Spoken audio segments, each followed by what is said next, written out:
Hi hello ನಮಸ್ಕಾರ ವೀಕ್ಷಕರೇ, ನಾನು ನಿಮ್ಮ ಡಾಕ್ಟರ್ ಸಂಹಿತಾ ಉಪಾಧ್ಯಾಯ. ಎಲ್ಲರೂ ಕ್ಷೇಮವಾಗಿದ್ದೀರಾ ಎಂದು ಭಾವಿಸ್ತಾ ಇದ್ದೀನಿ ವೀಕ್ಷಕರೇ. ಹಾಗಿದ್ದರೆ ಸ್ನೇಹಿತರೆ, ಇವತ್ತಿನ ಒಂದು ವಿಡಿಯೋ ಅಂದರೆ ನಮ್ಮ ಸರ್ಕಾರಿ ನೌಕರರು ಏನಿದ್ದಾರೆ ಅವರಿಗೋಸ್ಕರ. ಸೊ ನಮ್ಮ ಸರ್ಕಾರಿ ನೌಕರರು ಯಾರೆಲ್ಲ ಒಂದು ಸರ್ಕಾರದ ಒಂದು ಅಡಿಯಲ್ಲಿ ವರ್ಕ್ ಮಾಡ್ತಾ ಇದ್ದಾರೆ ಅವರಿಗೋಸ್ಕರ. ಸೊ ಯುಗಾದಿಗೂ ಮುನ್ನ ಸರ್ಕಾರಿ ನೌಕರರಿಗೆ ಗುಡ್ ನ್ಯೂಸ್ ಅಂತ ಹೇಳ್ತಾ ಇದ್ದಾರೆ. ಸೊ ಶೇಕಡ ಇಷ್ಟು ಹೆಚ್ಚಾಗಲಿದೆ DA, ಎಷ್ಟು ಪರ್ಸೆಂಟ್ ಹೆಚ್ಚಾಗಲಿದೆ ನಿಮ್ಮ ಒಂದು DA DNS ಅಲವೆನ್ಸ್ ಏನಿದೆ, ಎಷ್ಟು ಪರ್ಸೆಂಟ್ ಹೆಚ್ಚಾಗುತ್ತೆ ನಿಮ್ಮ ಒಂದು DA ಅನ್ನೋದ್ರ ಬಗ್ಗೆ ಈ ಒಂದು ವಿಡಿಯೋದಲ್ಲಿ ಹೇಳ್ತಾ ಇದ್ದೇನೆ. ಸೊ ಅವರ ಮೂಲ ವೇತನದಲ್ಲಿಯೂ ಭರ್ಜರಿ ಹೆಚ್ಚಳ ಆಗ್ತಾ ಇದೆ ಅಂತ ಒಂದು ನ್ಯೂಸ್ ಸಿಕ್ಕಿದೆ ವೀಕ್ಷಕರೇ. ಸೊ ಇದ್ರ ಬಗ್ಗೆ ಈ ಒಂದು ವಿಡಿಯೋದಲ್ಲಿ ಕಂಪ್ಲೀಟಾಗಿ ಹೇಳ್ತೇನೆ. ಸೊ ಅಂಟಿಲ್ ದೆನ್ ನೀವೇನು ಮಾಡಬೇಕು, ಕಂಪ್ಲೀಟಾಗಿ ಈ ಒಂದು ವಿಡಿಯೋನ ನೋಡ್ಕೋಬೇಕು ಅಂತ ಹೇಳ್ತಾನೆ, ಸ್ಕಿಪ್ ಮಾಡಿದೆ. ಸೊ ಅದಕ್ಕಿಂತ ಮುಂಚೆ ಯಾರೆಲ್ಲ ನನ್ನ ಚಾನಲ್ನ ಮೊದಲಾಗಿ ನೋಡ್ತಾ ಇದ್ದೀರಾ, ಇನ್ನೂ ಕೂಡ ಸಬ್ಸ್ಕ್ರೈಬ್ ಆಗದೆ ನೋಡ್ತಾ ಇದ್ದೀರಾ, ಹಾಗಿದ್ರೆ ಫಟ್ ಅಂತ ಸಬ್ಸ್ಕ್ರೈಬ್ ಆಗಿ, ಶೇರ್ ಮಾಡಿ, ಲೈಕ್ ಮಾಡಿ, ಸಪೋರ್ಟ್ ಮಾಡಿ, ಹಾಗೆ ಕಮೆಂಟ್ ಕೂಡ ಮಾಡಿ ಅಂತ ಹೇಳ್ತಾ ಇದ್ದೇನೆ. ಹಾಗೆ ಯಾರೆಲ್ಲ ಸಬ್ಸ್ಕ್ರೈಬ್ ಆಗಿದ್ದೀರಾ ಅವ್ರಿಗೆ ಥ್ಯಾಂಕ್ಸ್ ಲಾಟ್ ಅಂತ ಹೇಳ್ತಾ ಫಟ್ ಅಂತ ವಿಡಿಯೋಗೆ ಹೋಗೋಣ ವೀಕ್ಷಕರೇ. ಹಾಗಿದ್ರೆ ಈ ಬಾರಿ DA ಎಷ್ಟು ಪರ್ಸೆಂಟ್ ಹೆಚ್ಚಾಗಲಿದೆ ವೀಕ್ಷಕರೇ? ಶೇಕಡ 2%ರಿಂದ 4% ಹೆಚ್ಚಾಗಬಹುದು ಎಂದು ತಜ್ಞರು ಹೇಳ್ತಾ ಇದ್ದಾರೆ. ಸೊ ಈ ಹೆಚ್ಚಳವು ಕೇವಲ 2% ಆಗಿದ್ದರೆ ಕಳೆದ 7 ವರ್ಷಗಳಲ್ಲಿ ಅತ್ಯಂತ ಕಡಿಮೆ ಹೆಚ್ಚಳಗಳಲ್ಲಿ ಒಂದಾಗಿರುತ್ತೆ ಅಂತ ಹೇಳ್ಬೋದು. ಸೊ ನೀವು ಕೇಂದ್ರ ಸರ್ಕಾರಿ ಉದ್ಯೋಗಿ ಅಥವಾ ಪಿಂಚಣಿದಾರರಾಗಿದ್ದರೆ ನಿಮ್ಮ ಸಂಬಳ ಮತ್ತು ಪಿಂಚಣಿ ಶೀಘ್ರದಲ್ಲೇ ಹೆಚ್ಚಾಗುವ ಸಾಧ್ಯತೆ ಇದೆ. ಸರ್ಕಾರ ಶೀಘ್ರದಲ್ಲೇ ತುಟ್ಟಿ ಭತ್ಯೆ DA ಏನಿದೆ, DNS ಅಲವೆನ್ಸ್ಗೆ ತುಟ್ಟಿ ಭತ್ಯೆ ಅಂತ ಹೇಳ್ತಾರೆ. ಸೊ DNS ಅಲವೆನ್ಸ್ ಮತ್ತು ತುಟ್ಟಿ ಪರಿಹಾರ DR ಏನಿದೆ, ಆ ಒಂದು ಪರಿಹಾರ ಮತ್ತು ಆ ಒಂದು ತುಟ್ಟಿ ಪರಿಹಾರ ಹೆಚ್ಚಳ ಘೋಷಿಸುವ ನಿರೀಕ್ಷೆ ಇದೆ. ಸೊ ಈ ಬಾರಿ DA ಏನಿದೆ ಶೇಕಡ 2ರಿಂದ 4% ಹೆಚ್ಚಾಗಬಹುದು ಎಂದು ತಜ್ಞರು ಹೇಳಿದ್ದಾರೆ. ಈ ಹೆಚ್ಚಳವು ಕೇವಲ 2% ಆಗಿದ್ದರೆ ಅದು ಕಳೆದ 7 ವರ್ಷಗಳಲ್ಲಿನ ಅತ್ಯಂತ ಕಡಿಮೆ ಹೆಚ್ಚಳಗಳಲ್ಲಿ ಒಂದಾಗಿರುತ್ತೆ. ಸೊ ಕೇಂದ್ರ ಸರ್ಕಾರವು ವರ್ಷಕ್ಕೆ 2 ಬಾರಿ ಜನವರಿ ಮತ್ತು ಜುಲೈನಲ್ಲಿ DA ಪರಿಶೀಲಿಸುತ್ತದೆ.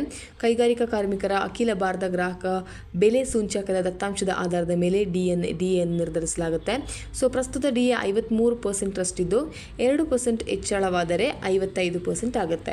ಸೊ ಉದಾಹರಣೆಗೆ ಒಬ್ಬ ಉದ್ಯೋಗಿಯ ಮೂಲ ವೇತನ 20,000 ಆಗಿದ್ದರೆ ಶೇಕಡ 2% DA ಹೆಚ್ಚಳವಾದರೆ ಅವಳ ಒಂದು ಸಂಬಳ ಏನಿದೆ ಅದು ₹400 ಹೆಚ್ಚಳ ಆಗುತ್ತೆ. ಓಕೆನಾ? ಸೊ ಉದ್ಯೋಗಿಯ ಒಂದು ಮೂಲ ವೇತನ ಎಷ್ಟಿರ್ತಾರೆ, 20,000 ಇದ್ದರೆ ಒಂದು 2% ಅಷ್ಟು ಹೆಚ್ಚಾದರೆ ₹400 ಹೆಚ್ಚಳ ಆಗುತ್ತೆ ನಿಮ್ಮ 20,000 ಮೇಲೆ. ಅದೇ ರೀತಿ 3% ಅಥವಾ 4% ಹೆಚ್ಚಳ ಆಗಿದ್ದರೆ ಆ ಹೆಚ್ಚಳವು ಕ್ರಮವಾಗಿ ₹600 ಮತ್ತು ₹800 ಮೊತ್ತವನ್ನು ಹೆಚ್ಚಿಸುತ್ತೆ. ಅಂದರೆ ₹200 ಜಾಸ್ತಿ ಬೀಳುತ್ತೆ. ಓಕೆನಾ? ಸೊ ಅಕ್ಟೋಬರ್ 2024ರಲ್ಲಿ ಸರ್ಕಾರವು DAಯನ್ನು 50%ರಿಂದ 53% ಅಂದರೆ 50%, ಶೇಕಡ 50ರಿಂದ ಶೇಕಡ 53ಕ್ಕೆ ಹೆಚ್ಚಿಸಿತು.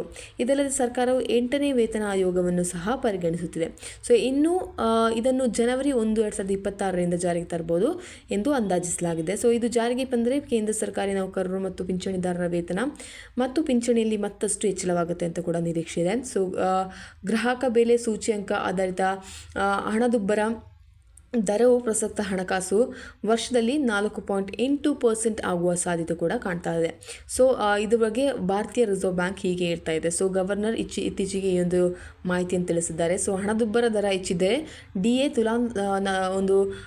ಏನಾಗುತ್ತೆ ಅಂದರೆ ಅದು ತುಲನಾತ್ಮಕವಾಗಿ ಹೆಚ್ಚುವ ಒಂದು ಏರಿಕೆ ಆಗುವ ಒಂದು ಸಾಧ್ಯತೆ ಕೂಡ ನಿಮಗೆ ಕಾಣುತ್ತೆ. ಸೊ ಇದರಿಂದ ನಿಮ್ಮ ಒಂದು ಸರ್ಕಾರಿ ನೌಕರಿಗೆ ಗುಡ್ ನ್ಯೂಸ್ ಅಂತಲೇ ಹೇಳ್ಬೋದು. ಸೊ ನಿಮ್ಮ ಒಂದು DA ಏನಿದೆ 2% ನಿಮ್ಮ ಸ್ಯಾಲರಿ ಮೇಲೆ ಹೆಚ್ಚಾಗುತ್ತೆ ಅಂದರೆ ಅದು ₹400 ಆಗಲಿ, ₹600 ಆಗಲಿ, ₹800 ಆಗಲಿ, ಯಾವುದಕ್ಕಾದರೂ ನಿಮಗೆ ಅದು ಯೂಸ್ಫುಲ್ ಆಗುವ ಒಂದು ವಿಷಯ ಅಲ್ವಾ. ಸೊ ಈ ಒಂದು ಸರ್ಕಾರಿ ನೌಕರರಿಗೆ ಗುಡ್ ನ್ಯೂಸ್ ಅಂತಲೇ ಹೇಳ್ಬೋದು. ಸೊ ಯುಗಾದಿಗೂ ಮುನ್ನ ಈ ಒಂದು ಹೆಚ್ಚಳವನ್ನು ಮಾಡ್ತೇವೆ ಅಂತ ಕೂಡ ಅವರು ಹೇಳ್ತಾ ಇದ್ದಾರೆ. ಸೊ ಇನ್ನೇನು ಆಗುತ್ತೆ ಅಂತ ನಾವು ಕಾದು ನೋಡಬೇಕಾಗುತ್ತೆ.